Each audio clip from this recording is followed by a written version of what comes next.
이 시간 다 함께 하나님을 경외하는 마음으로 자리에서 일어서시겠습니다. 오늘 우리에게 주신 하나님의 말씀은 누가복음 2장 22절부터 39절의 말씀입니다. 모세의 법대로 정결 예식의 날이 참에 아기를 데리고 예루살렘에 올라가니 이는 주의 율법에 쓴 바 첫 해에 처음 난 남자마다 주의 거룩한 자라 하리라 한 대로 아기를 죽게 드리고 또 주의 율법에 말씀하신 대로 산비둘기 한 쌍이나 혹은 어린 집비둘기 둘로 제사하려 함이더라. 예루살렘에 시므온이라 하는 사람이 있으니 이 사람은 의롭고 경건하여 이스라엘의 위로를 기다리는 자라. 성령이 그 위에 계시더라. 그가 주의 그리스도를 보기 전에는 죽지 아니하리라 하는 성령의 지시를 받았더니 성령의 감동으로 성전에 들어가매 마침 부모가 율법의 관례대로 행하고자 하여 그 아기 예수를 데리고 오는지라. 시므온이 아기를 안고 하나님을 찬송하여 이르되 주제여 이제는 말씀하신 대로 종을 평안히 놓아주시는도다. 내 눈이 주의 구원을 보았사오니 이는 만민 앞에 예비하신 것이요 이방을 비추는 빛이요 주의 백성 이스라엘의 영광이니이다 하니 그의 부모가 그에 대한 말들을 놀랍게 여기더라.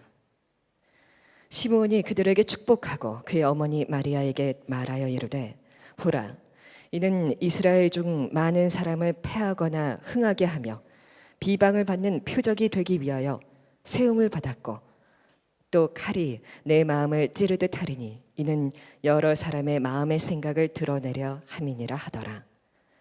또 아세의 지파 바누엘의 딸 안나라 하는 선지자가 있어 나이가 매우 많았더라. 그가 결혼한 후 7해 동안 남편과 함께 살다가 과부가 되고 84세가 되었더라.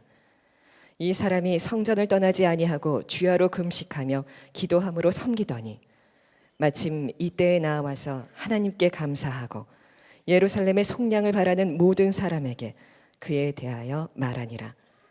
주의 율법을 따라 모든 일을 마치고 갈릴리로 돌아가 본 동네 나사렛에 이르니라. 미국의 어느 노인분이 아내가 치매에 걸렸는데 그 치매에 걸린 아내와 다시 청혼을 해서 결혼식을 한 일이 있었습니다. 아내가 치매 요양원에 가서 있는데 매일 아내가 좋아하는 아이스크림을 사서 아내를 만나러 가서 몇 시간을 아내와 같이 지내고 돌아오곤 했습니다. 그런데 아내가 남편을 몰라보는 거예요. 남편인 줄로 모르는 겁니다. 그냥 아이스크림 사오는 좋은 아저씨로 아는 겁니다. 그래서 어느 날 남편이 아내에게 물었어요. 내가 좋으냐고. 좋다고 그랬어요. 왜 좋으냐고. 아이스크림을 늘 사와서 좋다고 그랬습니다. 그래서 남편이 아내에게 나와 결혼해 줄 수 있겠느냐고 물었습니다. 그런데 이 아내가 한참 고민을 하더래요. 그러더니 계속 아이스크림을 사주면 결혼을 하겠다고 그랬답니다. 그래서 결혼을 약속하고 요양원에 있는 원목님에게 주례 부탁을 하고 그리고 크리스마스 오후에 자녀들과 친구들을 불러서 결혼식을 한 겁니다. 결혼식이 끝나고 인사를 하는 시간에 그 노인분이 메모지를 꺼내서 읽으면서 인사를 했습니다. 오늘 저희들이 이렇게 좀 번거로운 결혼식을 다시 준비한 것은 단 한 번만이라도 제 아내에게서 사랑하는 남편이라는 말을 듣고 싶었기 때문입니다. 그런 인사를 했다고 합니다. 저는 이 이야기가 성탄절을 향한 우리 주님의 마음 같아서 오래 기억이 남습니다. 여러분 매해마다 성탄절이 이렇게 오는데 말입니다. 이번 주간에 성탄절이 있지요. 우리 주님의 마음이 꼭 이와 같다고 생각이 듭니다. 주님은 우리에게 물으세요. 너는 나를 잊을 수 있더냐? 왜 그렇게 물으시냐면 우리는 주님을 잊고 사는 때가 많기 때문입니다. 너는 나를 잊을 수 있더냐? 나는 너를 한 번도 잊어본 적이 없다. 성탄절에 주님이 우리에게 원하시는 것이 무엇일까요? 그것은 우리가 정말 내 마음에 예수님을 모시는 것. 우리 마음의 사건이 일어나는 것입니다. 우리가 진정으로 예수님을 나의 주님, 나의 하나님 사랑합니다, 이런 고백을 주님이 들으시고 싶으시는 날이라고 생각이 듭니다. 그러므로 여러분, 성탄절을 그저 아무 생각 없이 맞으시면 안 됩니다. 성탄절은 준비된 마음으로 맞아야 됩니다. 성탄절은 똑같지 않습니다. 사람마다 다 다릅니다. 준비되지 않은 사람의 성탄절과 마음이 준비된 성탄절은 다릅니다. 그 말씀을 오늘 여러분에게 드리고 싶은 겁니다. 성탄절 전 절기를 대림절이라고 하고, 오늘이 그 대림절 마지막 주일입니다. 대림절은 예수님의 성탄을 기다리는 절기입니다. 그러므로 성탄절은 기다림 속에서 맞이하는 것입니다. 기다리는 사람이 성탄절의 진정한 은혜와 축복을 경험하게 됩니다. 기다림이 반드시 필요합니다. 예수님께서 아기 예수로 태어나셨을 때 그리스도인 줄 알아본 사람은 거의 없었습니다. 그런데 극히 몇 사람 중에 오늘 누가복음 2장 본문에 시므온과 안나 선지자 두 사람 이야기가 나옵니다. 이 두 사람은 아기 예수인데도 그리스도인 줄로 알아보았어요. 이유는요, 그들이 다 기다리는 사람이었기 때문이라고 성경은 이야기합니다. 누가복음 2장 25절에 예루살렘에 시므온이라 하는 사람이 있으니 이스라엘의 위로를 기다리는 자라. 이 말은 그때 당시가 하나님의 예언이 전혀 나타나지 않는 영적인 암흑기였습니다. 말라기 선지자부터 그리고 주 70년 성경이 처음 기록되는 그때까지, 신약 성경이 기록되는 그때까지 한 400여 년 기간을 신구약 중간기라고 부르는데, 그 기간에는 성경 기록이 없습니다. 하나님의 예언이 전혀 나타나지 않았던 거죠. 자, 이와 같은 때에 하나님의 위로는 메시아가 나실 거라는 겁니다. 그 하나님의 위로를 기다리고 있었어요, 시므온이. 그런 이야기이죠. 37절에 보면 안나 선지자 이야기가 나오는데, 과부가 되고 84세가 되었더라. 이 사람이 성전을 떠나지 아니하고 주야로 금식하며 기도함으로 섬기더니 예루살렘의 속량을 바라는 모든 사람에게 그에 대하여 말하니라. 여기 예루살렘의 속량을 바라는 모든 사람이라는 말은 기다리는 사람이라는 뜻입니다. 당시에 말라기 선지자의 예언이 끝나고 이스라엘이 영적인 암흑기에 들어갔을 때, 그때 이스라엘 백성들은 다 기다리는 사람이었습니다. 하나님이 메시아를 보내주실 것을, 이스라엘을 회복하게 해주실 것을, 로마의 압제로부터 이스라엘이 완전히 독립을 하고 하나님의 영광이 다윗 왕국처럼 다시 회복될 것을 다 기다리고 있었어요. 그런데 유난히 시므온과 안나 선지자만 기다리는 사람이었다고 성경이 또 표현하는 것은 그들의 기다림이 남달랐기 때문입니다.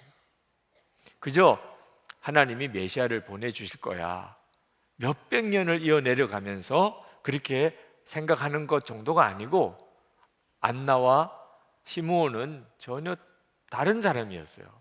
그들이 기다리는 사람이라는 것이 너무나 뚜렷하게 보인 사람이었어요.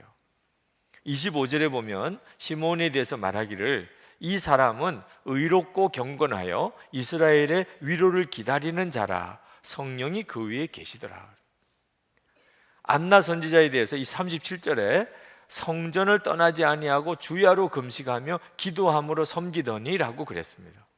그러니까 시므온과 안나 선지자는 누가 보아도 사모하는 사람이었고 기다리는 사람이었어요. 메시아를 기다리는 사람이었어요. 그건 주님도 아셨고 사람들도 다 알았습니다. 다들 메시아가 나시기를 기다린다고 했지만 그들은 삶으로 기다림을 표현하지 못했어요. 기다리는 사람답지 않았어요. 그런데 시므온과 안나는 누가 보아도 기다리는 사람이었습니다. 그래서 그들이 성령의 감동으로 아기 예수님을 보는 순간에 그리스도시구나 하는 것을 알아보았다는 겁니다. 자, 사랑하는 성도 여러분, 여러분도 성탄절의 은혜를, 정말 특별한 은혜를 어린 시절에 그저 재미삼아 뭐 놀 데가 없을 그때 그저 교회에서 성탄절 행사를 하는 것이 1년 중에 몇 안 되는 특별한 즐거운 날이죠. 이런 성탄절 말고 말입니다. 성탄절의 진정한 은혜와 축복을 여러분이 정말 누리고 싶으십니까? 그러면 여러분은 기다리는 마음이 먼저 분명해야 합니다. 기다리는 사람에게 성탄의 축복이 있는 거예요. 예수님은 우리 마음에 임하십니다. 예수님이 2000년 전에 이 땅에 태어나신 것만 아는 사람은 아직 성탄절의 축복을 모르는 사람들입니다. 예수님께서 내 마음에 태어나셨어요. 내 마음에 성탄이 일어났어요. 이런 사람이 되어야 성탄절이 성탄절입니다. 고린도후서 13장 5절에 너희는 믿음 안에 있는가? 너희 자신을 시험하고 너희 자신을 확증하라. 예수 그리스도께서 너희 안에 계신 줄을 너희가 스스로 알지 못하느냐? 그렇지 않으면 너희는 버림받은 자냐? 예수님이 너희 안에 계신 줄을 너희가 스스로 알지 못하느냐? 예수님이 그 사람의 마음에 태어나셨어요. 골로새서 1장 27절에 하나님이 그들로 하여금 이 비밀의 영광이 이방인 가운데 얼마나 풍성한지를 알게 하려 하십니다. 이 비밀은 너희 안에 계신 그리스도시니 곧 영광의 소망이니라. 그러므로 성탄절의 축복은 예수님이 2000년 전에 태어나신 것과 함께 내 마음에도 예수님이 태어나신 것을 정말 아는 사람, 그 사람에게 성탄절의 은혜가 비로소 은혜가 되는 것입니다. 여러분은 정말 여러분의 마음에 예수 그리스도가 태어나셨다는 확신이 있으십니까? 많은 그리스도인들이 아직도 마음에 예수님이 계신 것에 대해서 분명하지가 않습니다. 그렇다면 한번 다시 확인해 보시기 바랍니다. 여러분은 예수님이 여러분의 마음에 임하시기를 사모하십니까? 사모함이 없는 사람은 지금 이 상태로 그냥 죽을지도 모릅니다. 마음에 사모함이 있는 사람, 내 마음에 예수님이 임하시기를, 정말 예수님 그분이 내 마음에 임하신 이 놀라운 사건이 내게 일어나기를, 정말 그렇게 내가 믿고 살게 되기를 갈망하시는 분은 반드시 성탄의 놀라운 축복을 다 경험합니다. 안타깝게도 많은 그리스도인들이 세상 사람들하고 별로 다르지 않게 삽니다. 그것은 마음에 갈망이 없는 겁니다. 예수님이 정말 마음에 임하시기를 갈망하는 마음이 없는 거예요. 왜 그러냐면 예수님이 마음에 임하신 것이 얼마나 놀라운 사건인지를 모르고 있기 때문입니다. 알면 그렇게 하지 않을 겁니다. 예수 그리스도께서 우리 마음에 임하신 것이 얼마나 놀라운 일인지를 모르니까 예수님이 마음에 임하시는 것에 대한 갈망이 없이 살고, 갈망이 없으니까 주님의 은혜를 경험을 못하는 겁니다. 예수님께서 지옥에 간 부자와 천국에 간 거지 나사로 이야기를 하셨어요. 예수님이 이 이야기를 왜 하셨을까요? 부자는 지옥에 가고 거지는 천국에 간다는 말씀을 하고 싶으신 것일까요? 그렇지가 않습니다. 예수님이 이 말씀하신 것은 천국이, 영생이 있다는 게 얼마나 놀라운 것인지를 명심하고 살아야 된다는 겁니다. 우리가 이 세상에 사는 동안에 가장 중요한 것은 그 영생을 준비하고 살아야 된다는 거예요. 부자라도 영생에 대해서 모르면 그러면 그 지옥에 간 부자처럼 살게 되는 겁니다. 지옥에 가고 나면 부자였던 게 무슨 소용이 있습니까? 비록 거지, 아주 비참한 거지라도 그가 영생의 축복을 알고 나면, 그러면 그가 죽고 난 다음에 천국에 가게 되는데, 그러면 그가 거지였다는 것 자체 때문에 불행하다고 여겨지지 않는다는 겁니다. 영생의 축복이 얼마나 놀라운 축복인지 평생 거지처럼 살아도 그는 불행하다고 여겨지지 않으며 평생 부자로 살아도 그는 너무나 불행한 사람이 된다는 겁니다. 영생의 축복을 만약에 모른다면. 자, 그렇다면 여러분은 바로 그 영생의 축복을 아십니까?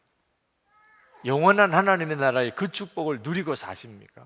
가난해도 내가 이 세상에서 무시받고 살아도 그래도 마음이 기쁘고 감사하고, 내가 핍박을 당해도 그래도 내 마음속에 그들을 용서하고 사랑하는, 여러분들은 그런 놀라운 은혜의 눈이 뜨이셨나요? 여기에 우리의 갈망이 있어야 하는 겁니다.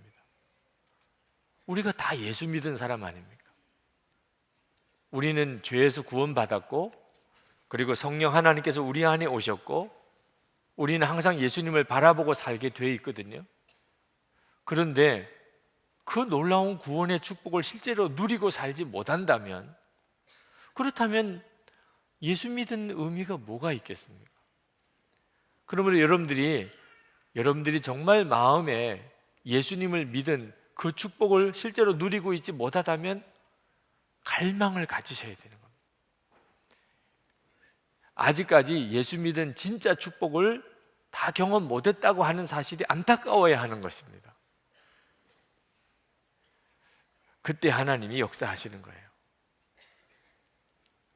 초대교회 당시에 세상 사람들은 예수 믿는 그리스도인들을 무시하고, 그리고 욕하고 비방하고 때리고 핍박하고 죽이고 했어요. 근데 그리스도인들은 그런 세상 사람들을 향하여 오히려 용서하고 사랑하고, 그리고 감사하고 더 어려운 사람들을 도와주고 그렇게 살았습니다. 세상 사람들은 이 그리스도인들이 이해가 되질 않았어요. 모든 걸 다 뺏기고 그렇게 핍박을 당하고, 그런데도 어떻게 저렇게 용서와 사랑으로 기쁨과 감사로 그렇게 살 수 있느냐 말입니다. 나중에는 핍박을 하다가 오히려 두려워졌어요. 위기의식을 느꼈어요. 왜냐하면 저 예수 믿는 사람들이 진짜인지도 몰라. 진짜가 아니면 그렇게 할 수가 없거든요. 저들이 알고 있는 게 그게 진짜인지 모르겠어. 예수가 그리스도 혹시 아닐까? 이런 두려움이 있었어요. 그래서 그들은 예수 믿는 사람들에게 나중에 당신들이 가진 소망의 이유가 뭐냐고 물어보게 됩니다. 그래서 베드로 사도가 베드로서에서 그가 소망의 이유를 묻는 자에게 대답할 말을 준비하고 있으라고 그렇게 권해야 할 정도였습니다. 물어왔어요. 세상 사람들이 너무 다르게 사니까. 지금 우리 교회와 그리스도인들의 위기는요, 세상 사람들이 우리에게 소망의 이유를 물어오지 않는다는 거예요. 하도 안 물어오니까 우리가 가서 말해주려고 하는데 귀찮아하는 거예요. 왜 안 물어오지요? 다른 게 없으니까. 그들이 보기에는 예수 믿는 사람이나 예수 안 믿는 자기나 다른 게 없으니까 똑같은 문제 때문에 괴로워하고, 똑같은 문제 때문에 좋아하고, 똑같은 문제 때문에 슬퍼하고, 똑같은 문제 때문에 스트레스 받고, 뭐가 물어볼 게 뭐가 있겠어요? 이따가 물어보기는 해요. 하나님 계신 거 보여달라. 그러면 내가 믿겠다. 그러면 그리스도인들은 대답하기를 하나님 보면 죽어. 이건 완전히 코미디 같은 대화를 하는 거죠. 네. 예수 안 믿는 사람들이 우리에게 하나님을 진짜 보여달라는 게 아니고 하나님을 믿는다며. 그러면 하나님을 믿는 믿음을 한번 보여달라고. 하나님을 믿는다니까. 하나님을 믿는 사람은 뭔가 다를 거 아니겠냐. 여러분들이 예수님을 정말 믿고, 그리고 영생을 축복을 받았고, 예수님은 여러분 안에 계시고, 그래서 살아가는 동안에 주변에 있는 사람들이 여러분에게 소망의 이유를 물어오십니까? 당신은 어떻게 그렇게 사시느냐고 그렇게 질문을 받으십니까? 그렇지 않고 여러분 자신이 오히려 질문을 하고 싶어요. 이게 예수를 믿는 걸까? 이게 예수 믿는 전부일까? 예수 믿는데도 이렇게밖에 못 사는 걸까? 그렇다면 여러분들이 갈망을 가져야 합니다. 이건 아니야. 성경에 나와 있잖아. 예수 믿는 사람들에 대해서 성경이 말해준 내용은 놀랍잖아. 나는 왜 이런 삶을 살고 있는 게 아닐까? 그러면 내가 아직까지 예수님을 온전히 믿는 게 아니구나. 가장 문제가 뭐죠? 예수님이 정말 내 안에 계시다고 하는 분명한 확신이 없는 겁니다. 그래서 하나님의 나라의 눈이 온전히 열려지지 않은 거예요. 그래서 세상 사람들처럼 똑같이 이 세상에서 잘 먹고 잘 사는 거에만 자꾸 마음이 가는 겁니다. 이번 성탄절에 예수님께서 정말 내 마음에 태어나시는 이 놀라운 역사가 여러분은 정말 사모하게 되지 않습니까? 여러분 안에 그런 안타까움과 갈망이 있는 것이 바로 기다림입니다. 주여, 제 마음에 오시옵소서. 정말 제 안에 성탄의 사건이 일어나기 원합니다. 주님은 약속하셨습니다. 여러분이 그렇게 준비하고 기도하면서 주님의 성탄절을 맞아보세요.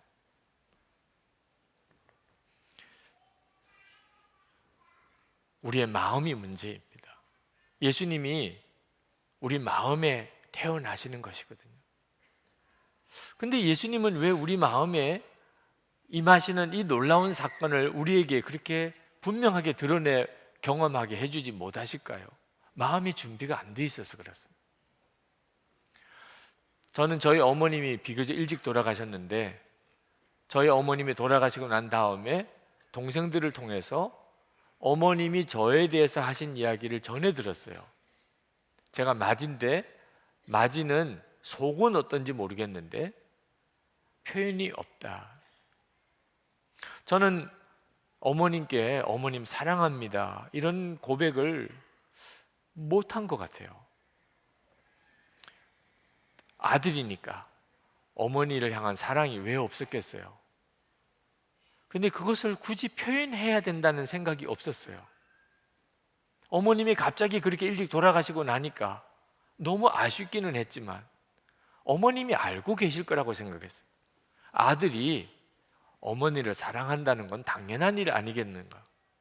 그런데 동생 이야기를 듣고 처음에는 그냥 무덤덤했어요. 제가 그랬으니까. 그런데 점점 너무너무 슬픈 겁니다. 속은 어떤지 모르겠는데 표현이 없다. 저희 어머님 돌아가시고 제가 받은 가장 큰 교훈은 마음에 있는 사랑은 표현되어야 한다는, 표현하지 않는 사랑은 사랑이 아니라는 거예요. 그건 저에게서 너무나 아픈 기억이에요. 여러분, 사람들끼리는 정말 속을 서로 알지 못하잖아요. 저는 이따가 우리 부목사님들의 속을 모르겠어요. 얼굴은 웃는데 속도 그런지 잘 모르겠어요. 저는 우리 장로님들도 이따가 만나서 대화를 나눠보면 어떤 때는 속을 모르겠어요. 그러나 저만 그렇겠어요? 우리 부목사님들은 담임 목사인 제 속을 또 얼마나 알고 싶어 하겠어요? 우리 장로님들은 또 제 속이 어떤지 얼마나 알고 싶으시겠어요? 우리들끼리는요, 속을 알 수가 없으니 속을 드러내 보여야 상대방이 알게 되는 거죠. 그런데 우리 주님은 어떠실까요? 우리 주님은 우리 속을 아실까요? 모르실까요? 주님은 아시겠죠. 우리 속을 꿰뚫어 보시는 분이 주님이신데, 여러분, 그 일이 두렵지 않으세요? 내 속을 다 아신다. 그 사실이 두렵지 않으세요? 만약에 여러분이 진짜 예수님을 마음에 모시고 살면서 늘 예수님을 생각하고 살고 여러분의 생각의 주인이 예수님이세요. 그러시면 담대하지요. 속을 아시는 분이시니까. 그런데 실제로 늘 생각하는 것은 엉뚱한 생각만 하고 삽니다.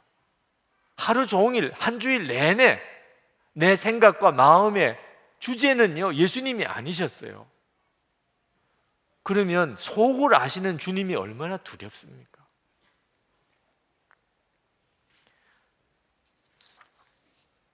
(35절에) 보면 예수님은 마음과 생각을 드러내시는 분이라고 하셨어요.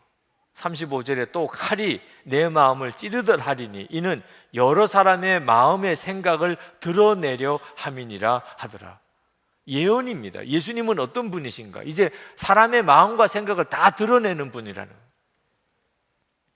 왜? 우리 마음에 임하시기 때문입니다.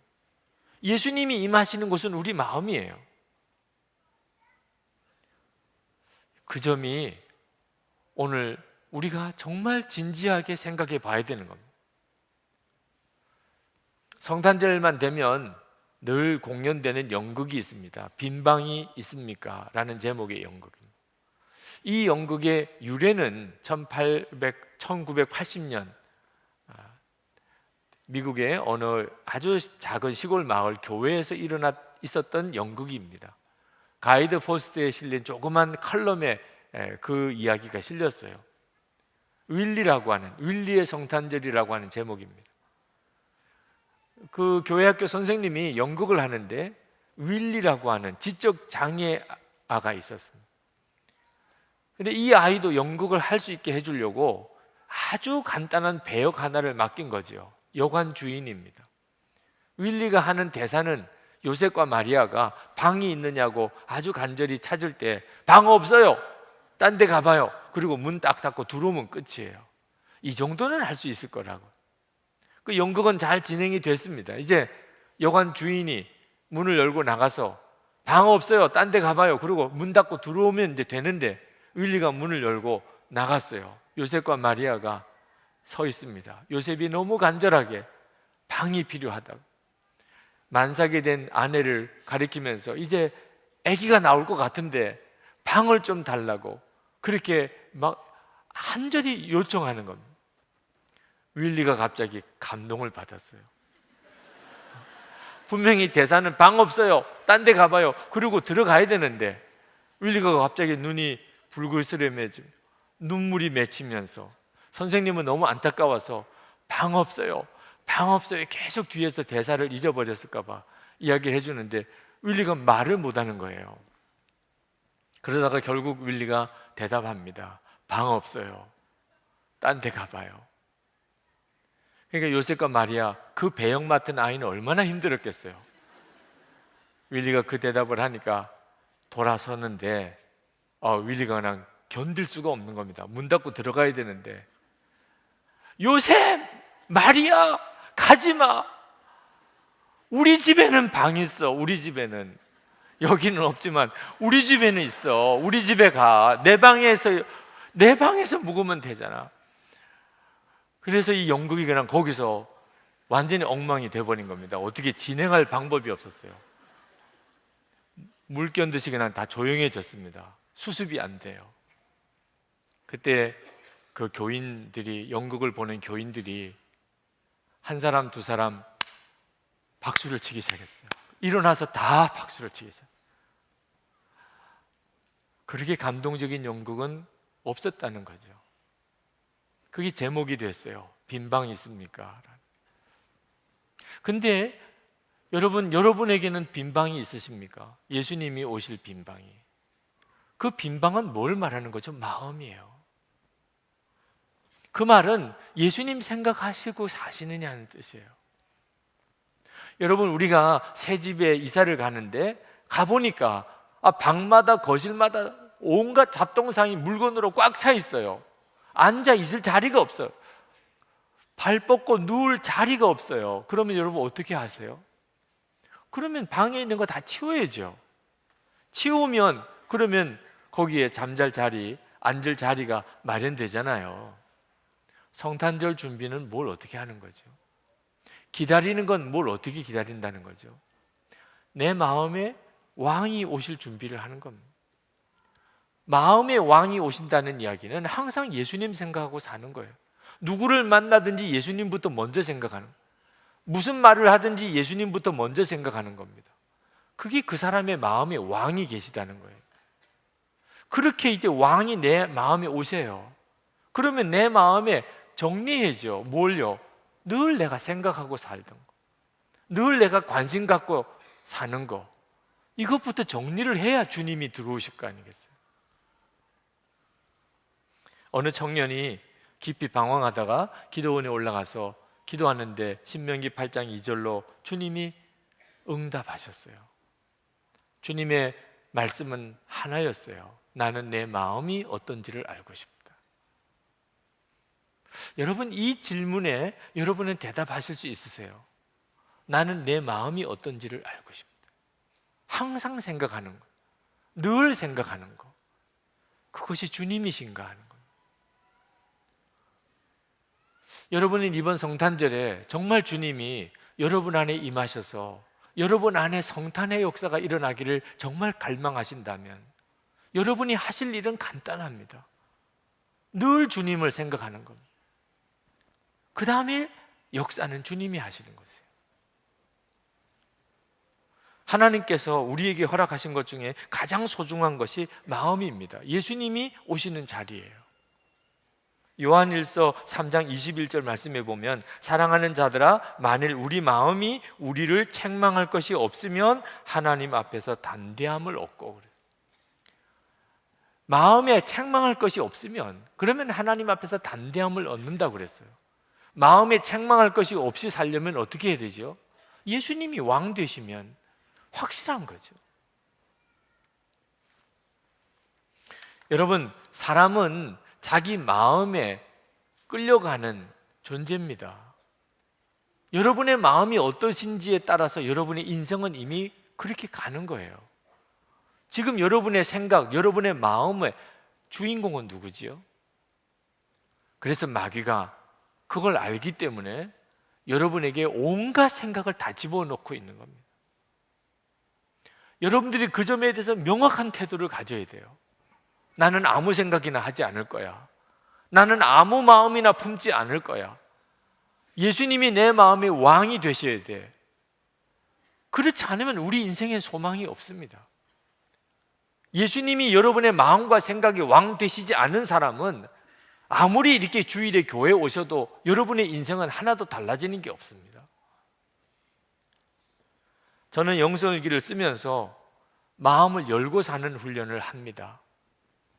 제가 실제로 살아보니까 제 마음이 얼마나 문제가 많은지 모르겠어요. 마귀는 계속해서 제 생각 속에 온갖 쓰레기, 더러운 것을 다 집어넣고 쓸데없는 생각에 묶이게 만듭니다. 제가 마음을 열지 않으면, 일기를 매일 써서 공개하지 않으면, 그러면 저는 금방 엉뚱한 마음에 묶여 삽니다. 예수님은 빛이시라 제가 주님을 생각하면 제 마음의 생각을 다 드러내 보이십니다. 어떤 때는 정말 기겁할 때가 있습니다. 매일 그것을 드러냅니다. 그래서 다른 것이 제 마음의 주인 되지 못하는 삶을 살게 된 거죠. 그 다음부터는 놀라운 일이 벌어지기 시작합니다. 어제 하늘꿈학교 후원의 밤이 있었습니다. 너무너무 은혜로웠어요. 그 순서를 진행하는 동안에 몇 번을 울컥하는 마음으로 울었습니다. 그 탈북 청소년들이 불쌍해서 운 게 아니에요. 너무 놀라우니까, 그 아이들의 변화가 너무 놀라우니까, 그러니까 감동이 되고 울었어요. 어느 한 자매가 간증을 했습니다. 워십의 주인공이었어요. 참 큰 은혜가 되었습니다. 그 학생이 영원히 하나님을 떠나지 않게 해주세요 라고 그렇게 고백하더라고요. 근데 그 영상 속에 그 자매가 처음 한국에 도착해서, 그리고 이 하늘꿈학교에 왔을 때 사진이 나왔습니다. 근데 그 사진을 보는 순간에 깜짝 놀랐어요. 너무 무서운 얼굴이었어요. 누가 보아도 섬뜩할 정도로 너무 무서운 얼굴이었어요. 도무지 지금 워십에 나와 있는 그 자매가 그 얼굴이었다는 게 믿어지지가 않았어요. 사람이 이렇게 바뀔 수가 있습니까? 연극이 끝나고 그리고 만나서 너무 은혜 받았다고 했더니 아주 부끄러워하고 수줍어하는 그런 소녀였어요. 무엇이 이 소녀를 이렇게 바꾼 거지요? 그 마음의 중심에 예수님께서 태어나신 거예요. 예수님이 그 자매의 마음의 중심의 왕이 되신 거예요. 그게 사람의 인생을 바꿔버리더라고요. 이런 역사가 어떻게 일어나나? 탈북 청소년들의 이 놀라운 변화의 이면에는 주님을 향한 갈망이 있었어요. 영국 중에 탈북 청소년들의 간절한 기도가 거기에 있었습니다. 하나님, 정말 살아계세요? 그렇다면 왜 북한 땅은 저렇게 내버려 두시는 거예요? 저는 왜 여기서 이렇게 고생해야 하는 거지요? 우리 엄마, 할머니, 여기 있는 사람들보다 더 좋은 사람들인데 왜 저렇게 고생하는 거예요? 하나님, 제 말을 듣기는 하시나요? 저는 때때로 하나님이 믿어지지 않아요. 그런데요, 하나님이 계시면 좋겠어요. 진짜로요. 탈북 청소년들은 하나님 믿기 진짜 어렵습니다. 하나님이 좋으신 하나님, 사랑의 하나님이라고 믿어지지가 않는 거예요. 그들의 삶의 경험이. 그런데 하나님이 계시대요. 하나님은 믿어지지 않는데 하나님이 계시대요. 그 청소년들은 자기의 모든 걸 걸고 그 하나님이 계시다는 믿음에 매달려요. 하나님이 안 계시면 자기들은 소망이 없으니까. 하나님이 계셔야 돼요. 하나님이 계셔야 되는 거예요. 그래야 자기들의 삶에 소망이 있어요. 부모님을 만날 소망이 있어요. 자기들의 미래의 소망이 있어요. 그래서 그 아이들은 결사적으로 하나님께 매달려요. 그러니 하나님을 만나더라. 그리고 인생이 뒤집어지는 거예요. 정말 통일 이후를 준비하는 하나님의 사람들이 준비되고 있더라고요. 여러분, 우리는 그렇지 않습니까? 하나님이 계셔야 되잖아요. 여러분, 이렇게 믿다가 끝나면 안 되잖아요. 예수님을 믿어도 믿은 건지 안 믿은 건지 이게 도무지 구분이 안 되고, 세상 사람들이 나한테 소망의 이유를 한 번도 물어온 적이 없고, 이렇게 예수 믿는 것으로 끝나면 안 되잖아요. 정말 예수님 진짜 내 마음에 왕으로 오신다면 이건 나에게 진짜 필요한 일입니다. 제 인생이 정말 뒤집어지기 원합니다. 여러분이 마음에 왕을 모실 준비를 정말 하시면 됩니다. 우리가 할 수 있는 일은 그거밖에 없어요. 예수님은 내 마음에 왕으로 오시거든요. 이미 사실 오셨어요. 우리가 침에 들린 그 아내 이야기처럼 그동안 주님을 몇 번도 영접했지요. 주님은 우리의 신랑이시죠. 말할 수 없이 우리를 사랑하시죠. 우리가 잊어버려요. 계속 잊어버려요. 침에 들린 그 아내처럼. 우리 주님은 이번 성탄절에 다시 한번 우리에게 사랑을 고백받고 싶으세요. 그 주님이 원하시는 사랑의 고백은 내 마음의 왕이 되시는 겁니다. 더 이상 원망 묵상하지 말고, 더 이상 상처받은 거 묵상하지 말고, 더 이상 실패 묵상하지 말고, 더 이상 세상 묵상하지 말고, 이제 진짜 한번 24시간 주 예수님을 바라보고 한번 살아보십시오. 여러분 안에 성탄의 놀라운 사건이 일어나게 됩니다. 이번 성탄절에 여러분에게 정말 주 예수님이 여러분의 마음에 임하시는 놀라운 성탄의 역사가 있기를 축복합니다. 이제 우리 기도하십시다. 하나님, 제가 정말 주님을 원합니다. 정말 제 삶 속에, 제 마음에 예수님 왕으로 임하여 주옵소서. 제가 이제 제 마음을 다 정리하겠습니다. 주님, 늘 생각하고 사는 것이 주님이기를 제가 정말 원합니다. 제가 그렇게 한번 살아보겠습니다. 통성으로 기도하겠습니다. 은혜와 사랑이 충만하신 아버지 하나님, 놀라우신 하나님의 은혜, 하나님의 역사를 주여 갈망하며 하나님 사모하며 하나님 앞에 간구합니다. 오늘도 하나님 사랑하는 성도들을 하나님의 은혜 중에 사로잡아 주시고 하나님의 놀라운 하나님의 은혜로 붙들어 주시기를 원합니다. 아버지 하나님, 하나님 더 이상 하나님 믿는 것도 안 믿는 것도 아닌 상태에서 살고 싶지 않습니다. 은혜로우신 하나님, 주님을 바라보는 눈이 분명히 열리며 예수님 마음의 왕으로 정말 모시며 항상 내 마음과 생각의 주제가 주님이시며 하나님 주님과 동행하며 살기를 원합니다. 2000년 전에 이 땅에 오신 것처럼 하나님 우리의 내 마음의 중심에도 오시고 하나님 우리 가운데 임하여 주시고 하나님 우리 가운데 정말 왕 되어 주시고 하나님의 나라의 그 영광을 보여주시고 하나님 우리의 삶 전체가 하나님 바꿔지고 새로워지게 주여 역사해 주옵소서. 오늘도 하나님 사모하고 갈망하는 사랑하는 성도들을 하나님의 손에 부탁합니다. 주님 역사해 주셔서 하나님 감사합니다. 아버지 하나님, 이 시간에 정말 마음의 애통함으로 주님께 구합니다. 예수님을 믿어도 이렇게 믿고 끝나고 싶지 않습니다. 왕이신 주님 정말 마음에 임하여 주시고 하나님의 나라의 그 영광을 열어주셔서 우리가 이 세상을 살지만 이 세상 사람으로 살지 아니하고 하나님의 나라 백성으로 살게 해주시기를 원합니다. 우리의 처지와 형편에 의해 묶이는 자가 아니고 하나님의 나라 영광을 따라 사는 자가 되기를 원합니다. 항상 기뻐하고 범사에 감사하며 하나님 원수도 용서하고 사랑하며 고난도 두려워하지 않으며 하나님의 말씀의 축복을 정말 믿으며 베풀어주고 나누어주고 사는 자가 되기를 원합니다. 주 예수님, 오늘 사랑하는 성도들의 마음에 심령에 임하소서. 성령님 역사하소서. 우리의 때가 얼마나 많이 남아있는지 우리는 알 수가 없습니다.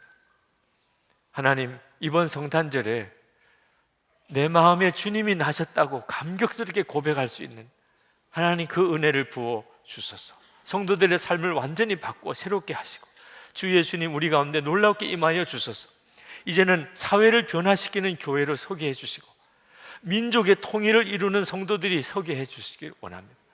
저희들의 가정과 또 우리의 일터와 우리가 사는 주변 지역에 있는 모든 사람들에게 주 예수님을 증거하는 자가 되게 해 주시옵소서. 우리의 마음과 주님을 향한 감사를 담아 하나님께 예물을 드립니다.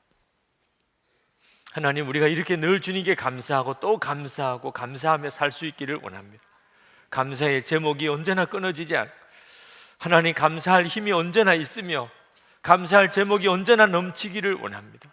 성도들의 삶을 복을 주셔서 머리에 일일이 안수하시고 이 시간에 그 삶에 공고하면서 풀어주시고 육신의 질병을 치료해 주시고 가정을 축복해 주시고 주 예수님을 붙들고 새 삶을 시작하게 해 주옵소서.